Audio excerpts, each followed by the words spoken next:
Hey guys, I am Beck, and today we're going to talk about how to keep your hands warm in the colder weather. So it's September 20th today, and we've had great weather outside, but it's not going to be long until it starts getting pretty cold. And the biggest concern that most riders have that I talk to is keeping their hands warm. That's the limiting factor for most of the people I talk to. You can keep your feet warm with thick booties as long as your foot straps are big enough. You can put on more clothing under your dry suit. You can buy a thicker wetsuit. But with the hands and windsurfing, the thicker the material on your hands, the more difficult it is to hold on to that boom and the more fatigue that your forearms will get. So I want to get into this today. I'm going to give you some really good ideas on how to keep your hands warm. Now, the number one thing I want to point out is that you will adjust to wearing a fabric on your hand. When I first started windsurfing 9 years ago and the weather got cold, I put on a neoprene mitten and I could only hold on to that boom for about 5 minutes or less before my forearms blew out. I said to myself, I'm never going to be able to sail when it's cold out. But then I rethought and I said, well, maybe I can work up to it. It took me about 3 years before I was able to ride with any kind of fabric on my hands without my forearms totally blowing up. So you have to practice at it. You have to give yourself time to adapt, and you will adapt to wearing fabric on your hands. Your forearms will adapt. You will get stronger. So make sure you give it at least 3 seasons before you give up on wearing any kind of fabric on your hands. Now, one of my biggest recommendations is to get the skinny booms. This boom is 24.5 millimeters. And it's much narrower than the traditional older styles of windsurfing booms, and it will allow you to wear fabric on your hand without your forearms getting fatigued as quickly. Okay, so that's my first suggestion as far as the booms are concerned. Now let's move into what actual fabric do I wear on my hand. Well, when it's not real cold, but it's starting to get cold, a rubber glove works just fine. This is a nitrile glove. It means it's made for working with chemicals. It's very thin, but because it's made for working with chemicals, it's also very strong. And you rarely will I tear or rip one of these. So we can start with that. In addition, I also have mittens where the palm is open. So with these mittens, you slide your hand in, but the palm of your hand is still exposed so that you can grip the boom with your bare hand. Now you can also wear one of the rubber gloves under this as well, so that the back of your hand is protected by the neoprene.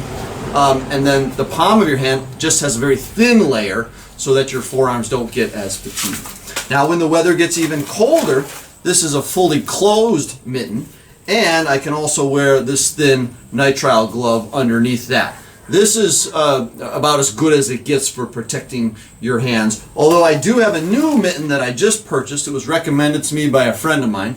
This is the neoprene armor skin. And by the way, this is the Adaptation mitten. But this neoprene armor skin looks to be a bit warmer than maybe these Adaptations. The palm is a little bit thicker, so I'm going to have to test them out and see how it works. But this has worked really well for me so far, the Adaptation mittens with the rubber glove underneath.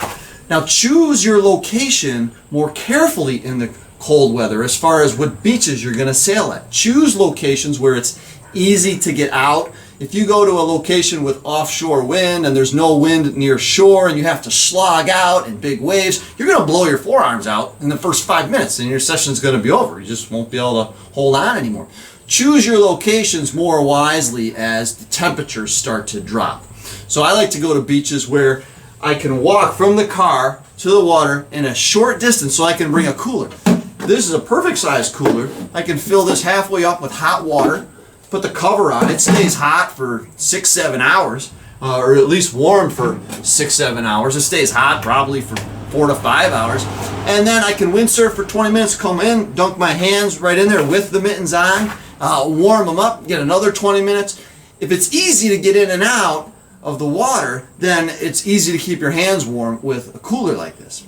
If you have big waves or if it's real light wind near shore and you have to slog out and you don't even get any wind until you're way out, well, that's a much more difficult cold weather sailing scenario, because every time you want to come in to warm your hands up in the warm water, you have quite a slog to get back and then quite a slog to get out again, in which case you're going to be blowing out your forearms from the death grip. there's another option aside from the cooler, and that is these battery-powered heaters. These are from a company called Celestron. It's called Elements by Celestron, and they're battery-powered. I think they last up to maybe 10 hours. They get fairly warm, and I buy a double extra large pair of cheap snowboarding mittens. I turn on the electric heater, I put it inside, one in each mitten, and then when I come in from the water, if I don't have the hot water cooler with me, I can just take my hand with the whole mitten on, the whole windsurfing mitten on, and I can stick it inside of these because they're big enough, and I've got that heater in there. Do both hands at the same time, leave them in there for 5 minutes. It's not as good as the hot water, but it still works. And if you have a longer walk from your car and you don't want to carry the cooler full of water down, then the mittens with that battery-powered heater in them is a good alternative. So choose your locations wisely, get the narrower booms, try all these different mittens that I've suggested, use the hot water, use the battery-powered heaters. You're going to get more cold water sessions, but again, I want to repeat, the biggest thing is give it some time. Give yourself 3 to 4 seasons before you give up on cold weather sailing, because it's going to take your forearms that long to adjust. At least it did for me. Hey, I'm not the toughest guy in the world. Maybe you guys are tougher and can do it in 1 season or 2 seasons. I hope that you can. Anyways, have a great rest of the season. Get out there in the cold weather, and we'll be getting into it. Have a good day.